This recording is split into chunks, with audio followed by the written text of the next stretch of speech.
Boa tarde, queridos alunos do ensino confirmatório, primeiro ano. A minha cordial saudação a todos vocês. Mesmo estando em isolamento, isolamento significa não ter uma maior interação com outras pessoas a fim de evitar uma suposta contaminação. Mas isso não significa que a nossa aula não vá acontecer. Já a semana passada não tivemos, em virtude do ciclone bomba, da queda do sinal de internet, e essa semana, pela minha necessidade de fazer exames, enfim, eu fiquei também um pouco atrasado, mas hoje então estou enviando a aula, a gravação da aula, e quero que vocês acompanhe, preferencialmente junto com seus pais. A aula de hoje é bastante interessante, assim como as outras também, evidentemente, mas essa em específico ela é bastante produtiva em termos de conhecimento sobre as leis do Antigo Testamento. Convido o teu pai, tua mãe, convido o responsável por ti e assista junto a essa teleaula, então, que começamos com oração. Querido Deus, bondoso Pai Celeste, em primeiro lugar, obrigado por esse momento de estudo, de aprendizado, obrigado porque Tu nos dás a Tua palavra, onde podemos nos orientar em nossa vida espiritual, em nossa vida de fé, a fé que nos leva à salvação através de Jesus. Abençoa, Senhor, a nossa reflexão, nosso estudo, em nome do Senhor Jesus. Amém. Muito bem, você pode pegar a sua Bíblia, então, por favor. Vamos retomar, segundo as minhas anotações, desde quando nós paramos, Êxodo capítulo 20. Então você vai abrir Êxodo capítulo 20. É o capítulo que fala sobre os mandamentos, né? Os 10 mandamentos. Mas Êxodo 20, ele está inserido num contexto maior, onde Deus, através de Moisés, ele dá não apenas os mandamentos, mas também toda a lei. E esta lei, ela engloba os mandamentos, mas engloba também uma série de regras e resoluções e ordenanças que valeram, evidentemente, para o povo de Israel, mas que não valem para mim, não valem para ti, não tem validade para o nosso tempo, né? Isso é muito importante a gente compreender, então, essa distinção entre a lei dos mandamentos, a lei do coração, lei moral, a lei civil, a lei de relacionamento social, e a lei religiosa, os aspectos religiosos que o povo de Israel deveria obedecer e que, evidentemente, fazia parte, então, desse conjunto de regras religiosas. As regras religiosas, as regras civis não cabem mais hoje. A partir de Cristo vivemos uma nova realidade, onde estas regras e estas leis continuam fazendo parte da Bíblia. Elas têm muitas coisas a nos ensinar. No entanto, não é pelo cumprimento destas regras, destes mandamentos civis e religiosos, que nós alcançamos o céu. Não. A salvação, ela existe graças a Jesus. E é por Jesus que nós alcançamos a salvação, a vida eterna. Ok? Então vamos lá.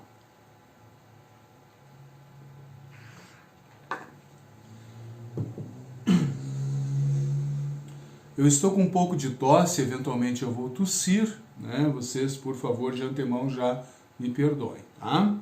Êxodo 20, então ali nós, relembrando aquilo que nós já conversamos, do versículo 1 até o versículo 17, os mandamentos, né?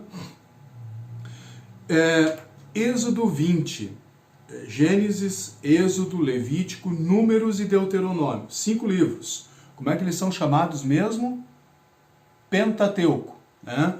O Pentateuco, Penta 5, os 5 livros escritos por Moisés. E o Pentateuco, ele traz grande parte do Pentateuco, a história da formação do povo, evidentemente, mas principalmente a questão do registro das regras, das leis. Então, a partir de Êxodo 20, Gênesis, Êxodo, Levítico, Números, até a metade do livro de Números, todas essas partes, o final de Êxodo 20, Levítico e a metade de Números, são todas as regras. A partir de Números, capítulo 10, nós vamos encontrar o povo, então, deixando o Monte Sinai e partindo em direção à terra de Canaã. Vejam, todos esses capítulos, todos esses livros que têm esse propósito de mostrar a regra, as leis, né? Não apenas a lei dos mandamentos, eu já falei, mas também as leis religiosas, as leis de ordem civil, né? Olha só, abra aí na sua Bíblia, Êxodo, você está aberto no capítulo 20, olhe no capítulo 21 e leia o versículo 10. 21, 10. Faça a leitura.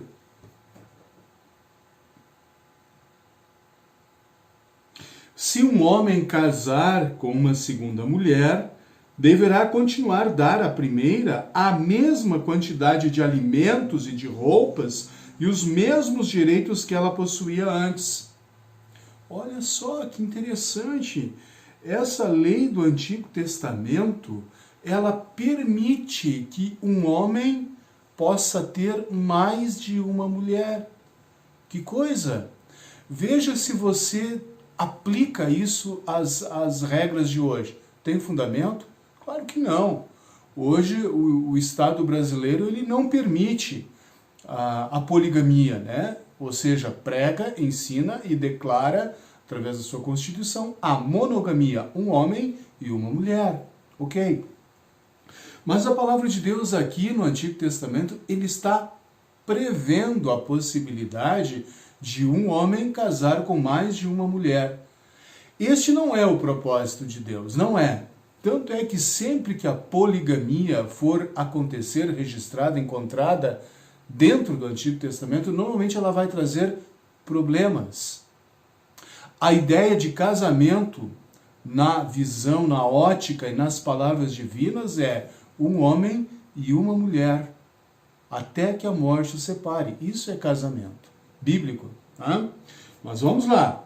Devido à influência da sociedade, enfim, abre-se o precedente para que um homem tenha mais de uma mulher. E evidentemente que as regras estão aqui. Essa aqui é que tipo de regra? Moral, civil ou religiosa? O que você acha? Moral do coração, mandamentos, civil de relacionamento ou religiosa o aspecto da relação com Deus? Claro que é uma lei de ordem civil, de relacionamento. Olha só também nesse mesmo capítulo 21, o versículo 12. Acompanhe ali, por favor. Leia você primeiro. Deverá ser morto todo aquele que ferir uma pessoa de modo que ela morra. Ó, a pena de morte está na Bíblia. A pena de morte lá no Antigo Testamento, ela era praticada dentre o povo de Israel. De novo, a gente precisa lembrar disso, né? É uma teocracia, é uma regulamentação, é uma administração onde Deus é o líder da religião e é o líder do povo. Nós hoje, Brasil, quem é o nosso líder do povo, da nação, da União? É o presidente da República. Quem é o nosso líder espiritual? Da onde vem a nossa orientação espiritual? Ora, do Deus triuno, Pai, Filho e Espírito Santo, sendo que em Jesus unicamente existe salvação. É o resumo da mensagem bíblica. Nós não vivemos uma teocracia, aliás, vivemos a distinção, a separação entre Estado e Igreja. Esse foi o estudo bíblico que você provavelmente deve ter acompanhado na última quarta-feira. Mais um exemplo de regra civil, de relacionamento da sociedade. No capítulo 22, eu estou chamando alguns versículos assim, só para que você entenda isso que eu estou argumentando aqui, né?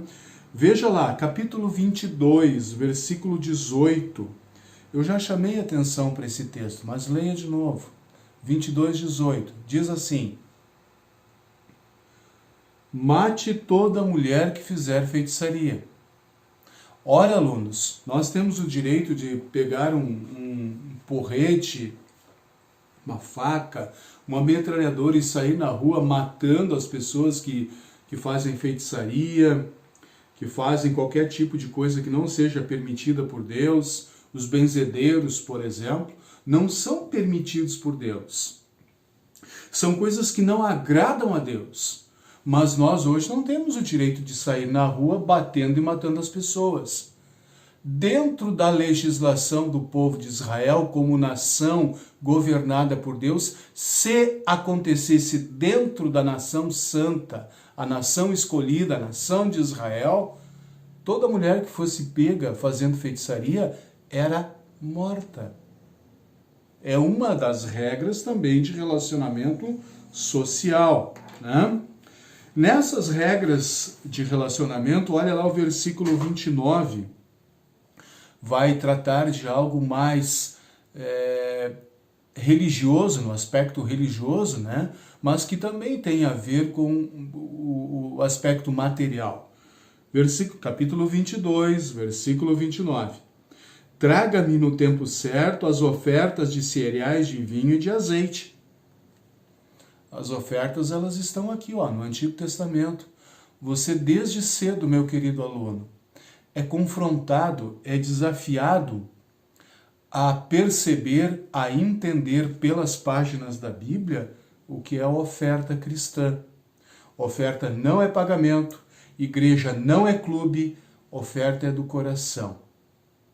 E eu quero te desafiar, você já está sendo desafiado desde a escola dominical, desde cedo, pensar e ter um planejamento sobre como deve ser a tua oferta diante dos olhos de Deus. E esse assunto é bíblico? Claro que é. Olha aqui o Antigo Testamento, esse versículo. Traga-me no tempo certo. Oferta de cereais, grãos, né, de vinho e também de azeite. Ok. A partir do versículo 14, nós temos então a instituição divina daquelas 3 festas que deviam reger a vida do israelita, né? A festa dos pães sem fermento, a festa dos tabernáculos ou das barracas, tanto faz o termo, e a festa da colheita, ok? Tenha sempre bem claro essas 3 festas que Deus institui e cobra do seu povo.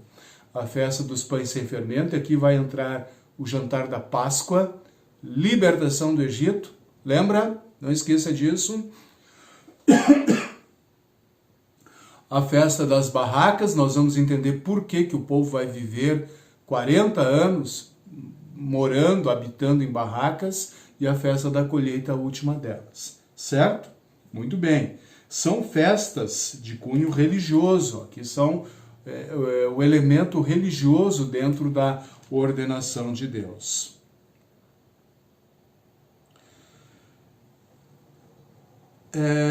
Toda essa situação, ela vai se dar, como eu já disse antes, no Monte Sinai. No Monte Sinai, capítulo 24 do livro de Êxodo, Moisés então vai subir o monte, apenas Moisés. Lá ele vai receber então, durante 40 dias e 40 noites, né? O versículo 18 diz isso. E Moisés, enquanto Moisés está recebendo a lei, as ordenanças, o povo está lá embaixo. E esse povo, ele vai se desviar do caminho de Deus em seguida. Já vai construir o bezerro de ouro e vai pecar aí contra o primeiro mandamento. Eu sou o Senhor teu Deus, não terás outros deuses diante de mim. No capítulo 25, queridos alunos, nós vamos verificar a instituição desse elemento que vai andar junto, né, que vai ser uma característica do povo de Israel por muito tempo. A Arca da Aliança, né? A Arca da Aliança. A Arca da Aliança, ela está descrita a partir do versículo 10 do capítulo 25. E vejam ali, ela era toda revestida de ouro, era uma coisa muito valiosa, muito chique. A Arca da Aliança, ela representava a presença de Deus aonde o povo andou, né? Desde o Monte Sinai até a terra de Canaã.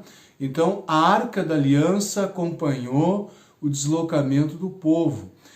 Era algo sagrado, instituído por Deus, algo sagrado como para nós hoje é o altar dentro da igreja, né? Ele tem todo um simbolismo, uma representação da presença de Deus dentro e na companhia do culto. Sobre o altar, o nosso altar hoje, né? Eu te faço um desafio, eu te pergunto, e você deve perguntar isso para teu pai, tua mãe, por que as velas em cima do altar? E vou mais além, né? Por que um número diferente de velas? Nossa congregação, nós temos várias velas, Comunidade do Redentor. Na comunidade Redentor de Pedra de Amolar, que eu considero a prática mais correta da nossa paróquia, 2 velas apenas. 2 velas. E você pode conferir isso nas imagens, nos vídeos de culto, seja no Mensageiro Luterano ou em vídeos da própria ielb.com. Você normalmente vai ver o altar, 2 velas. As 2 velas representam ou nos permitem entender sobre Jesus Cristo, verdadeiro homem e verdadeiro Deus. É Jesus Cristo que é a luz do mundo. E daí o entendimento da vela no altar, tá? Mas isso nós vamos ver mais adiante. Aqui sobre a Arca da Aliança, percebam que ela é instituída a partir do versículo 10, e dentro da Arca da Aliança, olha o versículo 16, capítulo 25, versículo 16. Leia você primeiro o versículo aí.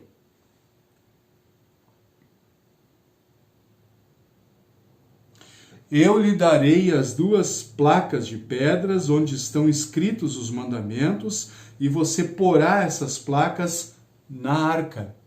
Dentro da Arca da Aliança, a representação do poder da presença de Deus. O que vai dentro então? Há as 2 tábuas de pedra com os mandamentos, né?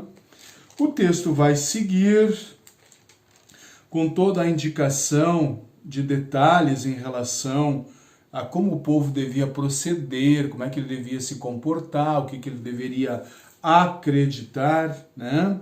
Nós temos aqui no capítulo 26 a instituição da tenda da presença, também chamada de tabernáculo, né? O povo caminhava de dia, chegava à noitinha, à tardinha num lugar, estabelecia o tabernáculo, a tenda da presença de Deus. E enquanto o povo estava naquele lugar, a tenda da presença de Deus, então, representava ou significava todo o poder, né, toda a glória do Deus de Abraão, Deus de Isaac e Deus de Jacó. Tá bom?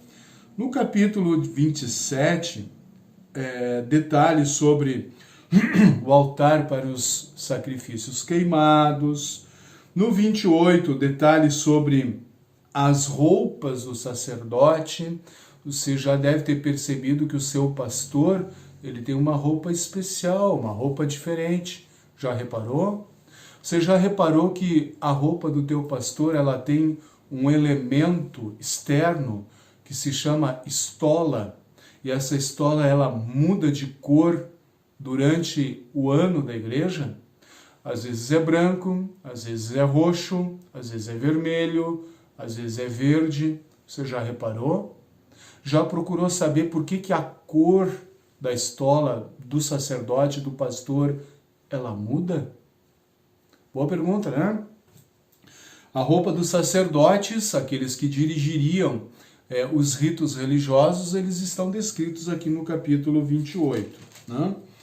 E aí nós vamos avançar o capítulo 29, a ordenança dos sacerdotes, ou melhor, a ordenação dos sacerdotes. Né? Olhem só no capítulo 29, livro de Êxodo, versículo 38. Versículo 38. Você acha absurdo, ou talvez você não concorde muito com a ideia de ofertar a Deus? Muitos não gostam de falar nisso, né? Tem gente que não gosta de falar sobre a oferta. A oferta é agradecimento, é gratidão, é o que o teu coração manda em relação a tudo que Deus te dá. E olha só, em Êxodo 29, versículo 38, o que os israelitas deviam fazer? 29 e 38, leia lá, por favor. Todos os dias e para sempre sacrifício 2 carneirinhos de um ano. 39, sacrifique um deles de manhã e o outro à tarde. O povo de Israel era convidado a ofertar a Deus, a demonstrar gratidão sacrificando um carneirinho de manhã e um carneirinho no final da tarde.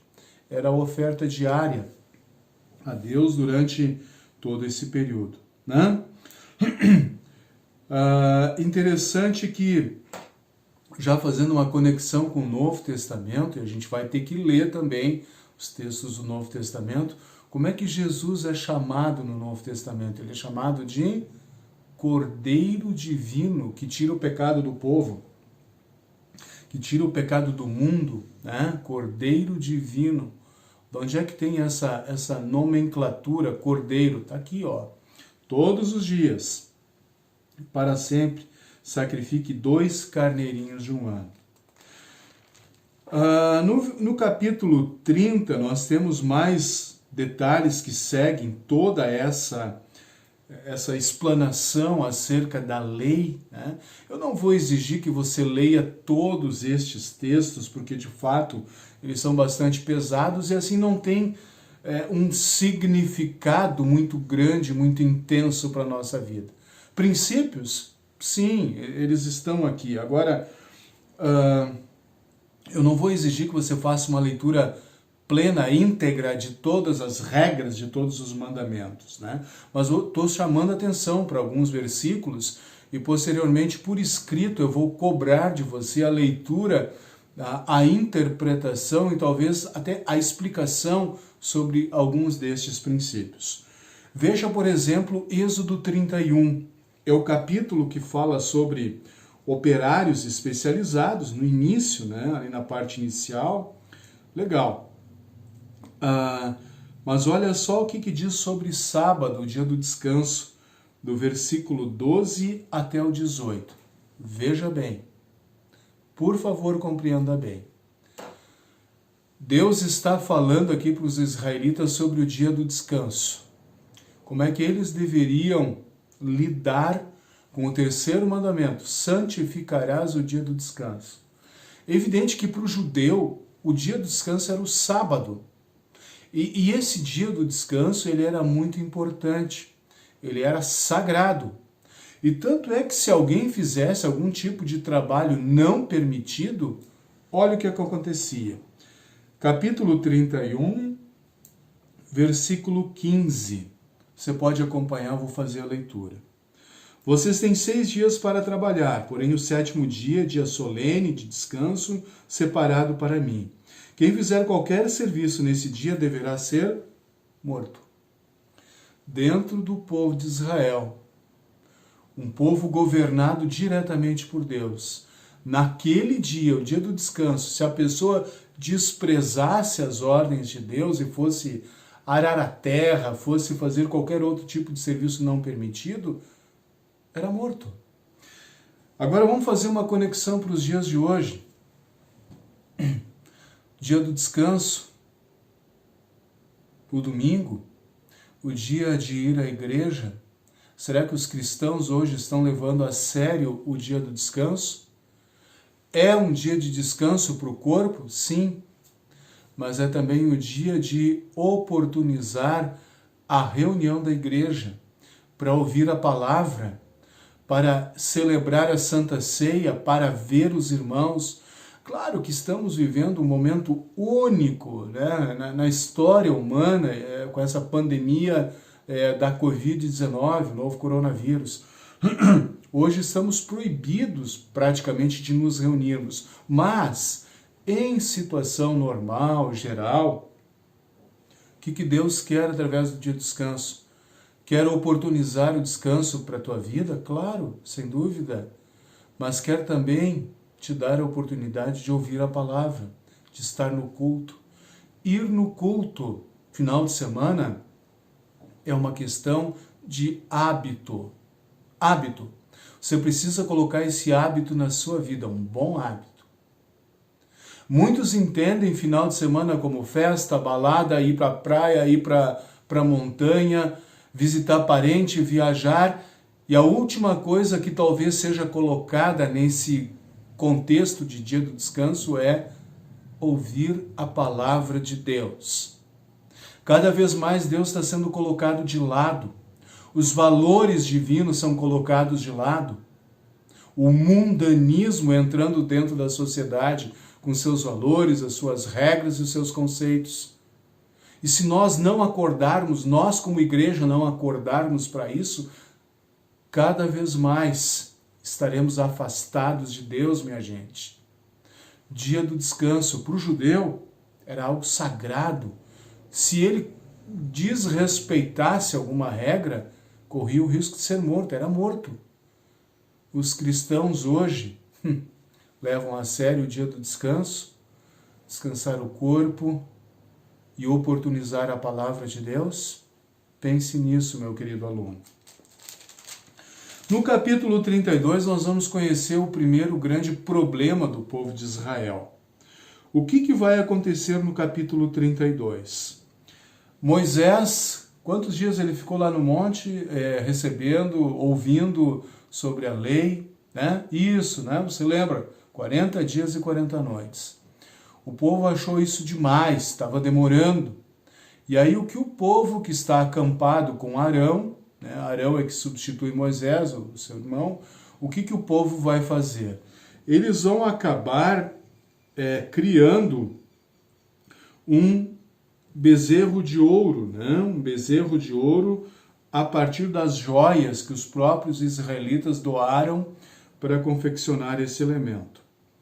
E Deus vai dizer assim: desça, Moisés, desce lá e para com essa bagunça, porque eu conheço esse povo, eu sei que eles são teimosos. Capítulo 32, versículo 9, acompanhe a leitura. Eu conheço esse povo e sei que é muito teimoso. Moisés vai descer do monte e ele vai estar carregando as duas tábuas de pedra. E o que Moisés vai fazer? Ele vai ficar furioso e lá no pé do monte ele vai quebrar essas tábuas de pedra, né? Essas tábuas de pedra que continham a lei.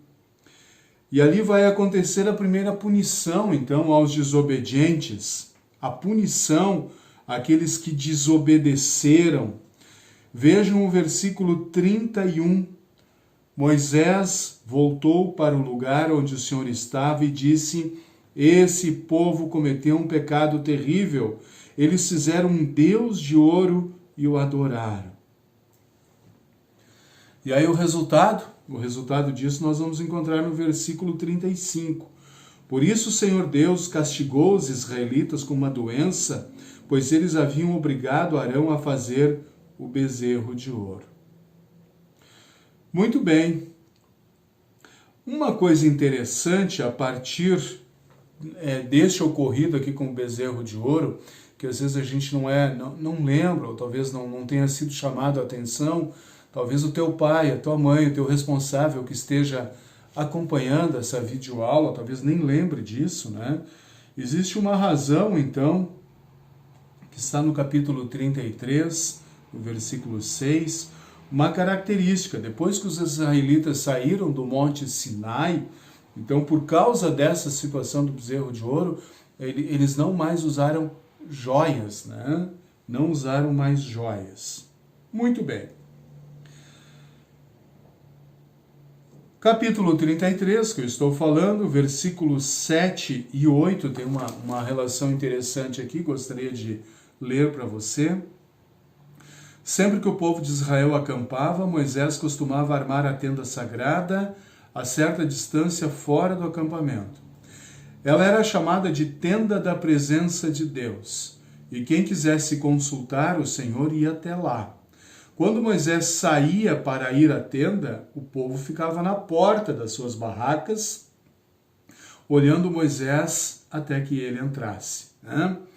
Então, vejam que essa tenda da presença de Deus, o tabernáculo, né, ele vai acompanhar o povo de Israel durante esses 40 anos, desde a saída do Sinai, que ainda não aconteceu, até a chegada lá na terra de Canaã, né? No capítulo 34, nós vamos encontrar a descrição sobre a confecção, a criação das novas tábuas da lei. Lembra que aquelas primeiras tábuas foram quebradas, o Moisés ficou furioso, quebrou as tábuas da lei, quando viu que o povo estava adorando lá um bezerro, uma imagem feita de ouro. Agora Deus vai dizer, Moisés, faça de novo as tábuas da lei, que deverão ser colocadas dentro da Arca da Aliança, e essas tábuas então deverão acompanhar o povo de Israel. E é isso que vai acontecer. Você vai ler o versículo 34, então, a respeito desta nova confecção das placas de pedra, tá? Todo o capítulo 34. E eles vão ser chamados, então, lá no versículo 28, capítulo 34, versículo 28, os 10 mandamentos. Eu já ouvi uma vez alguém dizer assim, pastor, onde é que está na Bíblia que os mandamentos são 10? Né? Pura ignorância, falta de conhecimento. Abra aqui, Êxodo 34, versículo 28, parte final. Ele escreveu nas placas de pedra as palavras da aliança, isto é, os 10 mandamentos. Tá? Muito bem. Nós vamos continuar aqui com o livro de Êxodo, ele vai até o capítulo 40, eu quero pelo menos terminar Êxodo hoje. Algo interessante no capítulo 35, de novo, são todo aquele conjunto de regras, mas no capítulo 35, no versículo 3, há uma indicação de algo que os israelitas, eles não poderiam fazer. Capítulo 35, versículo 3, você pode ler, depois eu vou perguntar isso por escrito em uma das questões, tá? Ok.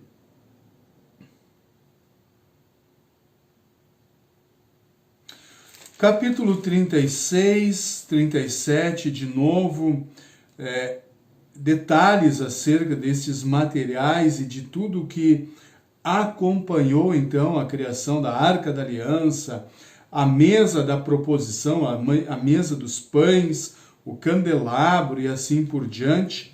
E assim nós seguimos, então, até o final do capítulo 40, quando existe, então, a consagração, né? A consagração desta tenda da presença de Deus, do tabernáculo.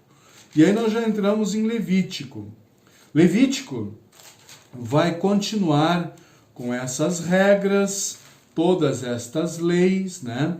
Eu na próxima aula, que talvez faça logo em seguida, visto que eu estou em isolamento, não posso me relacionar, ter contato com ninguém, né? Então, já em seguida eu quero mandar alguma coisa sobre Levítico, chegando na metade do livro de Números. Lembrando, de Êxodo 20, Êxodo, Levítico, Números, metade do livro de Números, ali o capítulo 10, nós vamos encontrar o quê? Todo esse tempo aqui é o Monte Sinai. A partir de Números 10, nós vamos ver o povo saindo em marcha do Sinai e indo então para a terra de Canaã. Tá bom? Em seguida quero mandar as lições para vocês.